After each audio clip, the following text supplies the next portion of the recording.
오늘 우리에게 허락하신 하나님의 말씀입니다. 마태복음 24장 1절 말씀부터 14절까지 말씀을 다 같이 보도록 하겠습니다. 같이 읽겠습니다. 예수께서 성전에서 나와서 가실 때에 제자들이 성전 건물들을 가리켜 보이려고 나아오니 대답하여 이르시되 너희가 이 모든 것을 보지 못하느냐? 내가 진실로 너희에게 이르노니 돌 하나도 돌 위에 남지 않고 다 무너뜨려지리라. 예수께서 감람산 위에 앉으셨을 때에 제자들이 조용히 와서 이르되 우리에게 이르소서 어느 때에 이런 일이 있겠사오며 또 주의 임하심과 세상 끝날 무슨 징조가 있사오리까? 예수께서 대답하여 이르시되 너희가 사람의 미혹을 받지 않도록 주의하라. 많은 사람이 내 이름으로 와서 이르되 나는 그리스도라 하여 많은 사람을 미혹하리라. 난리 소문을 듣겠으나 너희는 삼가 두려워하지 말라. 이런 일이 있어야 하되 아직 끝은 아니니라. 민족이 민족을 나라가 나라를 대적하여 일어나겠고 곳곳에 기근과 지진이 있으리니 이 모든 것은 재난의 시작이니라. 그때에 사람들이 너희를 환난에 넘겨주겠으며 너희를 죽이리니 너희가 내 이름 때문에 모든 민족에게 미움을 받으리라. 그때에 많은 사람이 실족하게 되어 서로 잡아 죽고 서로 미워하겠으며 거짓 선지자가 많이 일어나 많은 사람을 미혹하겠으며 불법이 성함으로 많은 사람의 사랑이 식어지리라. 그러나 끝까지 견디는 자는 구원을 얻으리라. 이 천국 복음이 모든 민족에게 증언되기 위하여 온 세상에 전파되리니 그제야 끝이 오리라. 아멘. 아담의 범죄 이후로 인류는 자연의 저주를 받아왔습니다. 자연은 인간으로 인해서 하나님의 저주를 받아왔습니다. 너무나 가혹한 저주가 온 우주와 인류에게 내려졌습니다. 그 시작은 아담의 범죄였습니다. 창세기 3장 17절부터 19절은 이렇게 이야기합니다. 아담에게 이르시되 내가 내 아내의 말을 듣고 내가 내게 먹지 말라 한 나무의 열매를 먹었은즉 땅은 너로 말미암아 저주를 받고 너는 내 평생에 수고하여야 그 소산을 먹으리라. 땅이 내게 가시덤불과 엉겅퀴를 낼 것이라. 내가 먹을 것은 밭의 채소인즉 내가 흙으로 돌아갈 때까지 얼굴에 땀을 흘려야 먹을 것을 먹으리니 내가 그것에서 취함을 입었음이니라. 너는 흙이니 흙으로 돌아갈 것이니라 하시니라 라고 했습니다. 하나님께서는 땅이 저주받게 됨을 선포하십니다. 땅이 저주를 받았습니다. 언제든지 먹고 마실 수 있는 수고하지 않아도 얻을 수 있었던 풍성함은 사라지고 수고하여야만 땀을 흘려야만 자연은 양식을 내어주도록 변하게 된 것입니다. 그리고 그것도 평생토록 수고해야만 했습니다. 그런데 그 땀 흘리는 평생의 수고에도 저주의 가시, 저주의 엉겅퀴가 괴롭힐 것입니다. 얼마나 고통스럽고 수고로운 인생입니까? 저주의 대상은 또 있었습니다. 그는 아담의 아내이며 모든 산자의 어머니인 하와입니다. 이 하와의 저주는 아담의 저주와는 조금 다릅니다. 아담의 저주는 우주적이며 모든 것을 포함하고 있다고 하면 하와의 저주는 한정적입니다. 그리고 종속적인 저주라고 할 수 있습니다. 하와의 저주를 한번 살펴봅니다. 창세기 3장 16절입니다. 또 여자에게 이르시되 내가 내게 임신하는 고통을 크게 더하리니 내가 수고하고 자식을 낳을 것이며 너는 남편을 원하고 남편은 너를 다스릴 것이니라 하시고 그럽니다. 임신하는 고통이 주어질 것인데 다른 종의 임신하는 고통보다 더 큰 고통과 수고가 있어야만 자식을 낳을 수 있다는 것입니다. 임신과 이 해산의 고통은 오직 여자에게만 주어지는 고통입니다. 물론 해산하는 아내 옆에서 요즘은 남편들이 수고하고 애쓰기도 합니다.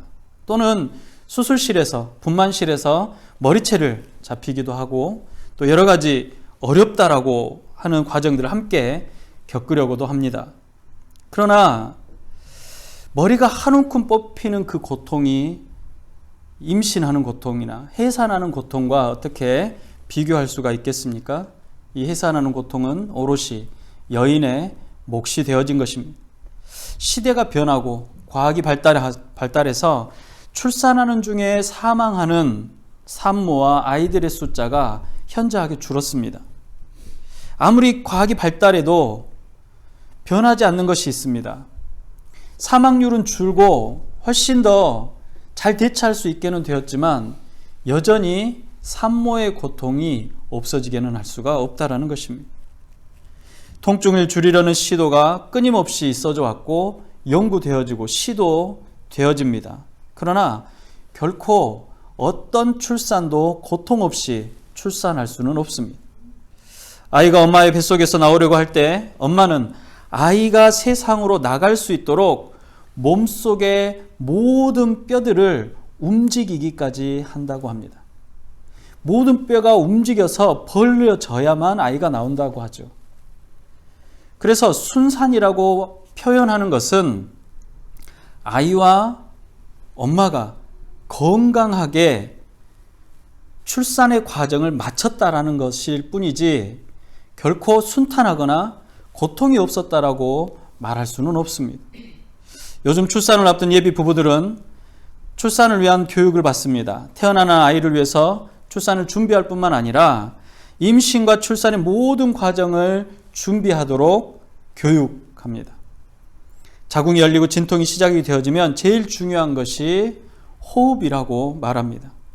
그래서 우리 아이들이 태어날 때도 호흡하는 것을 간호원으로부터 배웠었습니다. 라마즈 호흡법이라는 건데 진통을 가라앉히고 출산을 순조롭게 돕기 위한 방법입니다. 그런 호흡이 있다는 사실을 알고 있다고 해서 출산할 때까지 또는 출산하는 중에 편안하거나 쉽거나 또는 고통이 없는 것은 아닙니다. 교육을 받은 후 출산하기까지 계속해서 머릿속으로 상상하면서 출산할 때 반드시 그 호흡법으로 또는 그 진통이 왔을 때 그 호흡법을 사용해야겠다라고 다짐을 합니다. 그런데도 자연스럽게 되지 않습니다. 불순종의 죄에 대한 저주, 임신과 출산은 성경의 여러 구절 속에 아주 특별한 의미를 담고 많이 나옵니다. 성경은 특이하게 이 출산에 대한 이야기가 여러 군데 등장합니다. 신약 성경에 보면 데살로니가전서 5장 3절에 이렇습니다. 그들이 평안하다, 안전하다 할 그때에 임신한 여자에게 해산의 고통이 이름과 같이 멸망이 갑자기 그들에게 이르리니 결코 피하지 못하리라. 구약의 이사야 선지자도 말합니다. 내가 오랫동안 조용하며 잠잠하고 참았으나 내가 해산하는 여인같이 부르짖으리니 숨이 차서 심히 헐떡일 것이라. 예레미야 선지자도 이렇게 말합니다. 너희는 자식을 해산하는 남자가 있는지 물어보라. 어찌하여 모든 남자가 해산하는 여자같이 손을 자기 허리에 대고 모든 얼굴이 겁에 질려 새파래졌는가. 이사야 선지자의 글을 한번 더 봅니다.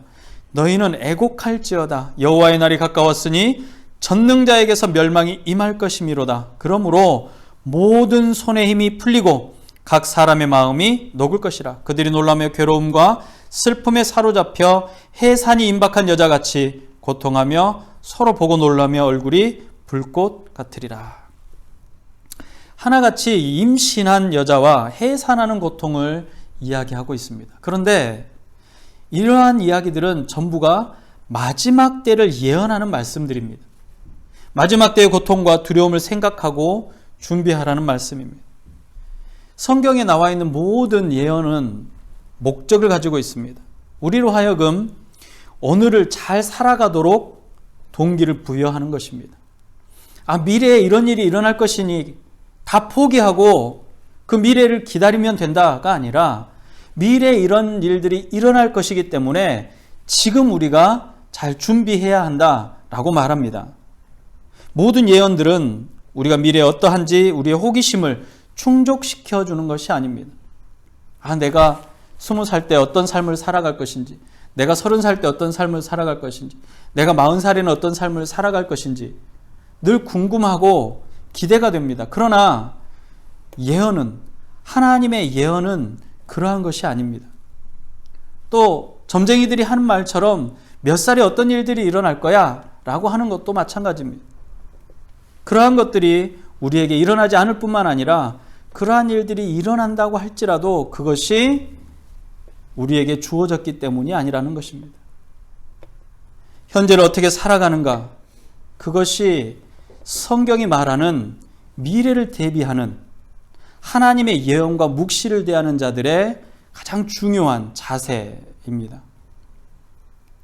하나님께서 원하시는 삶을 살아가기 위해서 어떻게 순결하게 하나님께서 기뻐하심을 살아갈지를 다시 한번 다짐하는 것이 바로 이 성경이 주는 예언의 목적이고, 그렇게 살아가기 위해서 끊임없이 노력하는 것이 성경이 말하는 미래를 지향하는 삶이라는 것입니다. 예수님께서 성전에 나오셔서 감람산을 향하며 제자들에게 말씀하십니다. 저 아름다운 성전, 예루살렘 성전이 보이느냐? 잘 들어라. 저 아름다운 예루살렘 성전이 이제 돌 위에 돌이 하나도 남지 않도록, 돌 하나도 돌 위에 남겨지지 않도록 모두 무너질 것이다. 예수님과 함께 보고 있던 성전은 분봉왕이었던 헤롯이 유대인들의 마음을 사로잡기 위해서 모든 열정을 다 쏟아부어서 건축하고 또 재건했던 아름다운 곳입니다. 물론 솔로몬의 성전보다는 아름답지 못하겠죠. 그러나 유대인들이 소망했던 하나님의 나라가 온전해지는 그 조건 중에 하나는 바로 그들에게 주어졌던 이 예루살렘 성전이 다시 아름다운 예전의 영광으로 돌아가는 것이었습니다. 그만큼 그들에게는 예루살렘 성전은 중요한 곳입니다. 특별한 곳입니다. 이스라엘 민족에게 있어서 이 성전이라는 것은 단순하게 예배를 드리기 위한 곳, 제사를 지내기 위한 곳이 아니라 또 아름다운 건물의 의미, 그 이상을 담고 있는 겁니다. 성전은 하나님의 임재하심이 있는 곳이고 선택받은 이스라엘 민족들에게 베푸는 은혜의 상징인 것입니다. 솔로몬의 기도가, 성전을 건축하고 솔로몬의 기도가 그것이었습니다. 그 성전을 향해서 기도하는 모든 이들의 기도를 들으시기 바랍니다. 하나님, 이 성전을 향해서 기도하는 모든 사람의 기도를 귀 기울여 주십시오. 그들의 기도에 응답해 주십시오 라고 하나님께 간구했던 것, 그것은 성전을 통해서 이들이 은혜를 얻을 것이라는 약속의 증거이기도 했습니다. 성전이 파괴되거나 무너지는 것은 이스라엘의 불순종으로 인해서 하나님께서 이스라엘을 떠나셨다라는 증거였습니다. 그들이 북이스라엘과 남유다로 찢어지고 난 이후에 남유다가 멸망합니다. 멸망했을 때 어떤 일이 일어납니까? 그 성전의 모든 아름다운 기물들이 다 빼앗겨져 버리고 성전이 무너져 버렸습니다.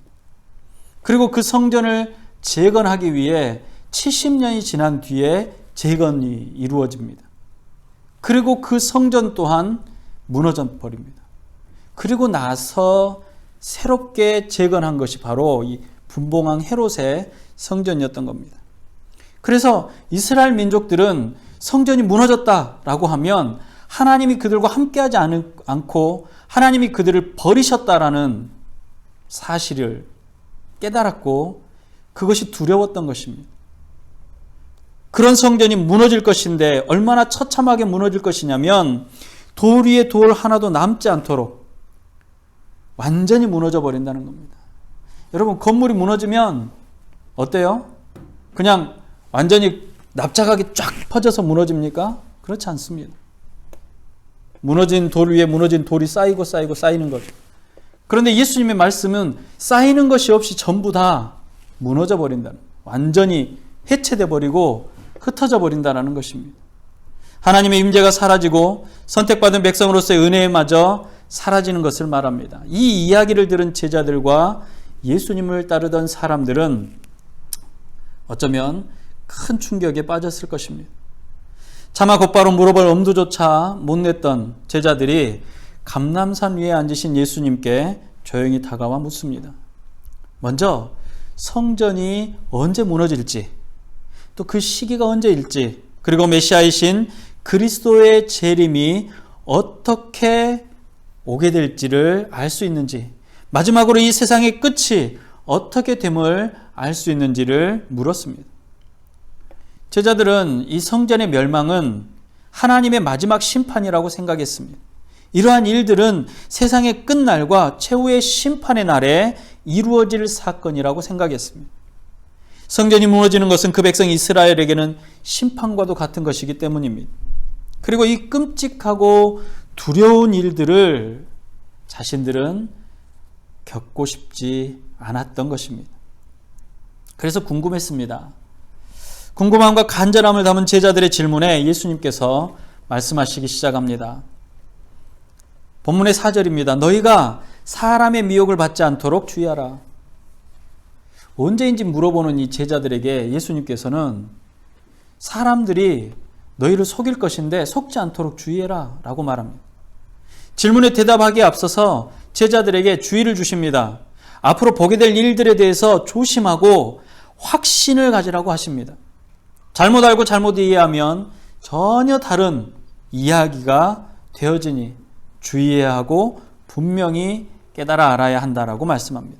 먼저 제자들을 유혹하고 속이려는 많은 사람들이 자신이 메시아라고 속이거나 메시아의 사자라고 속일 것이라고 말입니다.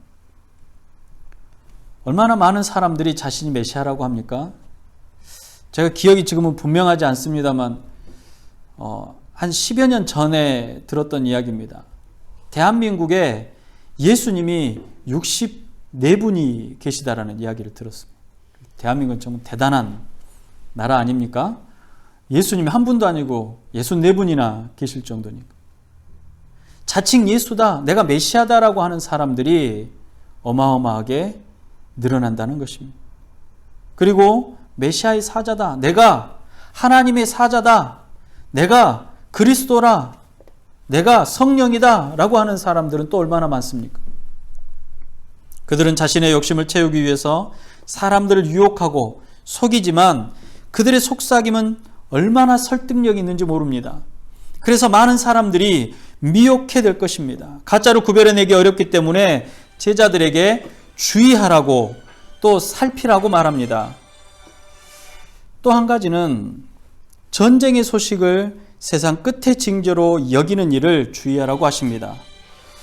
난리와 난리의 소문을 실제로 듣게 될 것이지만 인류 역사의 어느 시기든지 전쟁에 대한 소문과 또 전쟁에 대한 공포가 없어진 적은 없습니다.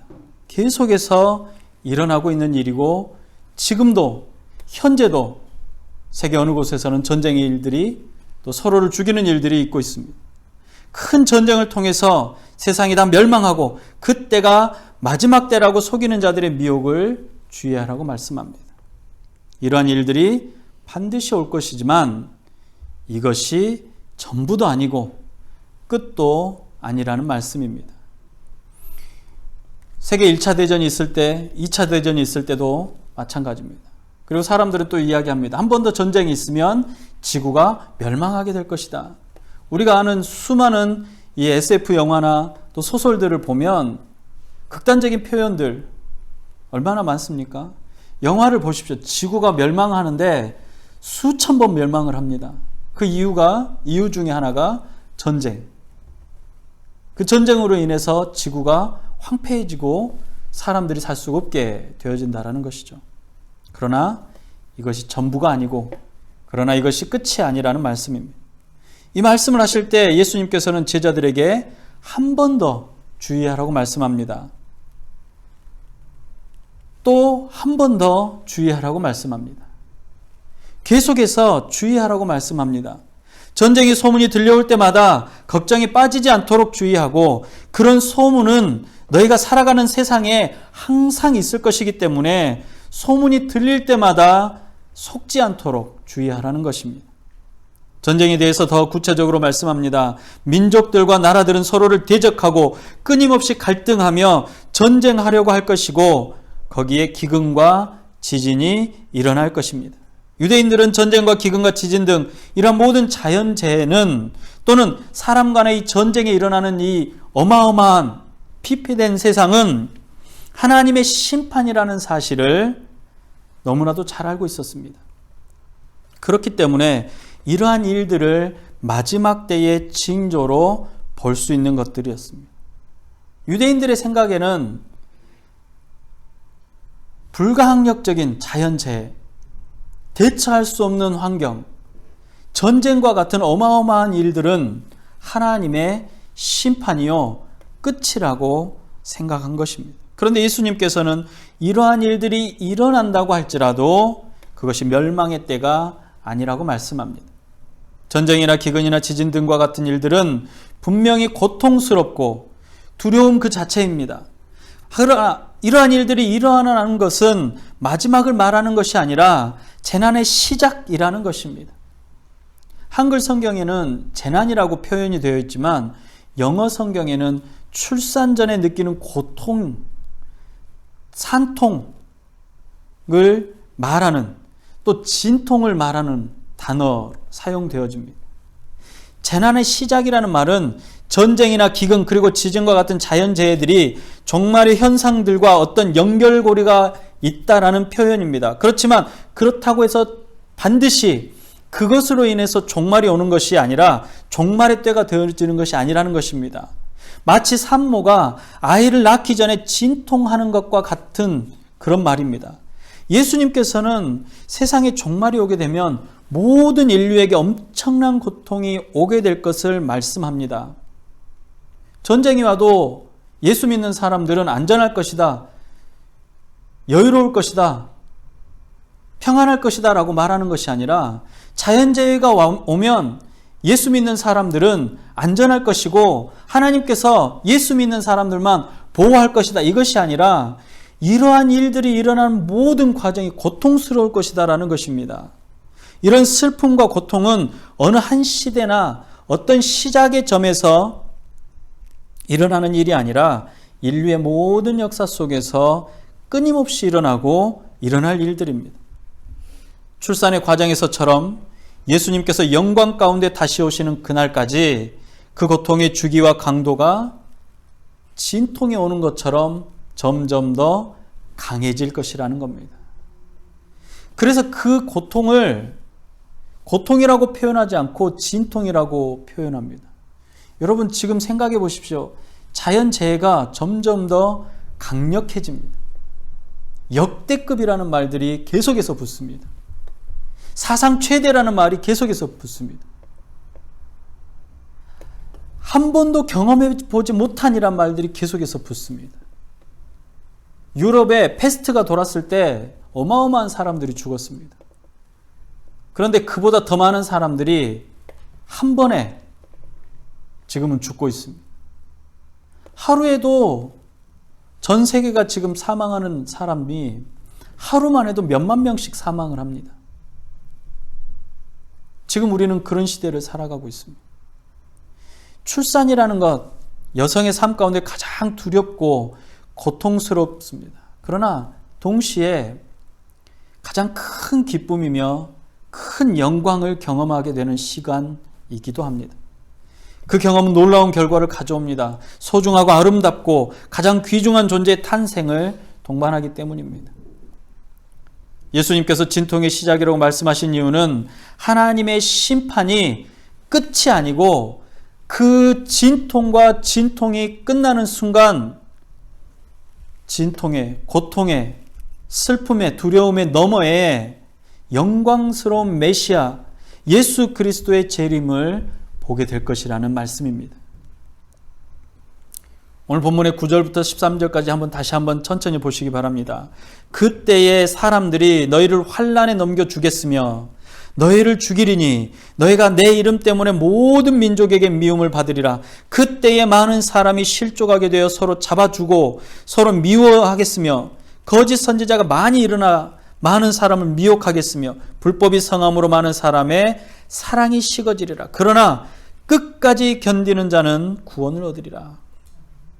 인류와 우주에 일어날 일들을 이야기하신 이후에 이러한 일들이 일어나는 것은 마침이 아니라 시작이고 진통이 점점 커지고 간격이 짧아질 것이라는 말씀입니다. 그리고 나서 다시 한번 말씀하십니다. 사람들이 성도들을 핍박하고 괴롭히며 잡아가두고 죽일 것이라는 겁니다. 예수 그리스도를 믿는다는 이유만으로 미움을 받을 것입니다. 올바른 믿음 안에 거하기가 쉽지 않는다는 이야기입니다. 하나님의 말씀을 교묘하게 이용해서 사람들의 마음을 훔쳐내고 또 사람들의 재산과 생명과 그 환경을 황폐하게 만드는 거짓 선지자들이 많이 나타나 사람들을 유혹하고 파멸, 인도할 것입니다. 사람들의 마음에 하나님을 향한 사랑, 또 세상 가운데 드러내야 되는 그리스도 예수의 사랑이 식어져 갈 것입니다. 하나님께서 주신 선한 양심을 외면하고 오직 자기 자신만을 사랑하고 세상의 즐거움 가운데 거하며 세상의 즐거움을 탐하게 될 것입니다. 그러나 그러한 날들이 올지라도 끝까지 인내하고 견디는 사람은 탄생의 영광을, 구원을 얻을 것이라고 말씀하십니다. 9절부터의 말씀 또한 진통이 오는 것처럼 우리를 고통스럽게 하는 말씀들입니다. 그 고통은 사회가 주는 고통들입니다. 모두가 각자에게 주어지는 개인적인 고통들입니다. 한 번만 고통스럽고 지나가는 것이 아니라 점점 더 그 고통의 강도가 강해질 것이라는 겁니다. 한 번 겪었는데 이제 끝났구나 하고 안심하는 그때에 숨 돌릴 겨름도 없이 다시 한번 또 다른 공격들이 우리를 덮쳐올 것이라는 말씀입니다. 그 간격도 점점 더 짧아지게 될 것이라는 겁니다. 그러나 모진 박해와 거짓 선지자들의 유혹과 돌처럼 굳어진 양심에도 불구하고 끝까지 견디는 사람, 끝까지 견뎌내는 모든 이들에게 그리스도와 함께 영원한 하나님의 나라에 들어가게 될 것을 예수님께서는 약속하십니다. 영광의 왕이신 예수 그리스도의 품에 안겨 기쁨의 찬양을 부르게 될 것입니다. 여러분, 이것이 바로 복음입니다. 복된 소식이요 온 인류의 소망입니다. 교회 자리가 재개발이 돼서 30억, 40억, 50억, 100억, 200억을 받는 게 복음이 아니고 수능 시험을 잘 봐서 내가 원하는 대학에 들어가는 것이 복음이 아니고 세상에 오는 모든 고난과 고통과 슬픔과 괴로움을 넘어 예수 그리스도의 평안한 안식으로 들어가는 것이 바로 복음이라는 것입니다. 보통의 정신을 소유한 여자라면 아이를 한 번 낳고는 절대로 다시 임신하려고 하지 않습니다. 그 두려움과 고통이 얼마나 크고 그 힘이 얼마나 무거운지 경험했기 때문입니다.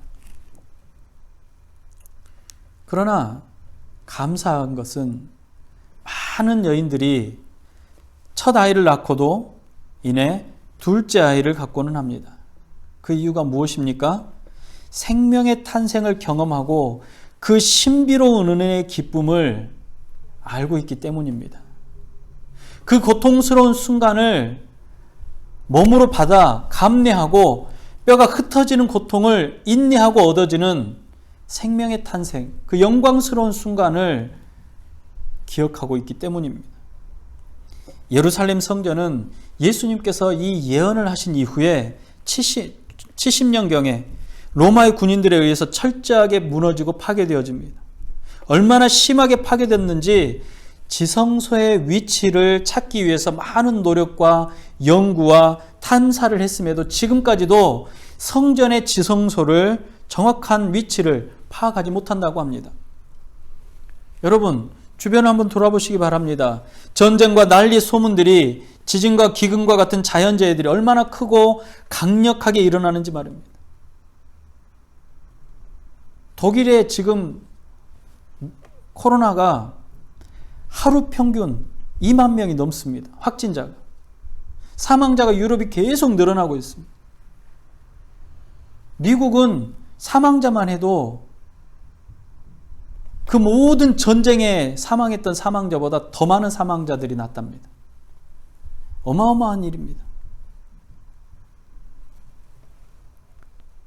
이러한 일들이 얼마나 자주 일어납니까? 얼마나 강력하고 얼마나 어마어마한 일입니까?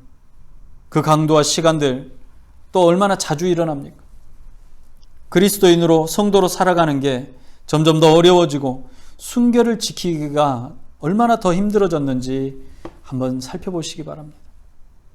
그러나 6절의 말씀처럼 이러한 증거들이 세상의 끝을 말하는 것이 아니라 예수 그리스도의 구원의 복음이 모든 민족에게 증언되어지기 위해서, 온 세상에 전파되어지기 위해서 기다려지는 시간인 것입니다. 온 세상에 예수 그리스도의 복음이 전파되어지면 그제서야 비로소 끝이 오는 것입니다. 그렇기 때문에 우리는 심호흡을 한 번 더 하며 담대히 준비해야 합니다. 진통이 점점 더 자주, 더 크게 온다는 것은 예수 그리스도의 재림의 날이 더 가까이 와 있다는 증거입니다. 수많은 이단들이 스스로가 메시아라고 말하고 더 많은 증거들을 보여주는 것처럼, 더 많은 능력들을 보여주는 것처럼 사람들을 현혹할 때 재림의 때가 점점 더 가까워지고 있다는 사실입니다. 우리는 이것을 증거로 기억해야 합니다. 그리고 우리를 증인이요 전파자로 부르신 하나님의 은혜가 마지막 때를 예비하고 준비하고 주님의 지상 명령인 땅 끝까지 이르러 복음을 전하도록 하시는 겁니다. 오늘은 대림절의 두 번째 주일입니다. 대림절의 주인이시고 전부이신 예수님께서 우리를 복음으로 부르셨습니다. 사람의 미혹을 받지 않도록 주의하라. 눈으로 보여지는 것이 너희를 삼키지 않도록 주의하라. 너희 안에 두려움과 너희 안에 들어와 있는 고통과 슬픔과 괴로움이 너희를 온전히 삼켜버리지 못하도록 주의하라. 지치지 않고 끝까지 견뎌내며 구원의 복된 소식을 전하는 자들이 되라 라고 말씀합니다. 해산의 고통이 다한 후 생명의 울음소리가 울려 퍼지는 것처럼 세상의 끝날 천사의 나팔 소리가 울려 퍼질 때 저와 여러분들 모두가 주님의 품에 안겨 기쁨의 찬양을 부르게 될 것입니다. 그날이 우리에게 곧 가까이 왔습니다. 기도하겠습니다. 사랑의 아버지 하나님, 우리의 마음과 생각과 뜻을 다 주님 앞에 드립니다. 부족하고 연약하며 또 무지합니다. 그렇기 때문에 주님의 이 말씀을 마음판에 더 새기며 주의 뜻을 구합니다. 주님, 우리와 함께하여 주시며 우리의 고통 가운데 동행하여 주시옵소서. 우리의 슬픔 가운데 동행하여 주시옵시고 우리의 괴로움 가운데 동행하여 주시옵소서. 임신의 고통과 해산의 고통의 순간까지 정신을 놓지 않고 주님을 의지하며 주님 가르쳐 주신 대로 연습해서 잘 견뎌내며 이겨낼 수 있도록 허락하여 주시옵소서.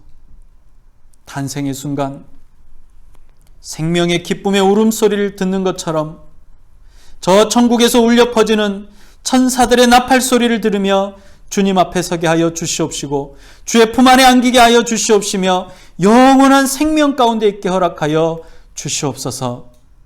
그래서 지금 이 시간 우리가 살아가는 이때에 생명 있는 지금 주의 날을 소망하며 견뎌내며 이겨낼 수 있도록 허락하여 주시옵소서. 거짓 선지자들의 미혹을 물리치는 지혜를 주시고 세상을 분별하는 지혜를 주시옵시고 전쟁과 기근과 자연재해들의 위협으로부터 마음과 생각이 흩어지지 않도록 지켜 주시옵소서. 마지막 때 오직 주님만 바라보며 주님을 향한 마음을 들고 세상 가운데 복음을 전하며 식어지는 사랑에도 불구하고 예수 그리스도의 사랑을 전하는 자들이 될 수 있도록 허락하여 주시옵소서. 늘 그리스도 예수 안에 거할 수 있도록 허락하여 주시옵소서. 다시 오시마 약속하신 우리 구주 예수님의 이름으로 감사하며 기도드리옵나이다. 아멘. 기도하겠습니다. 지금은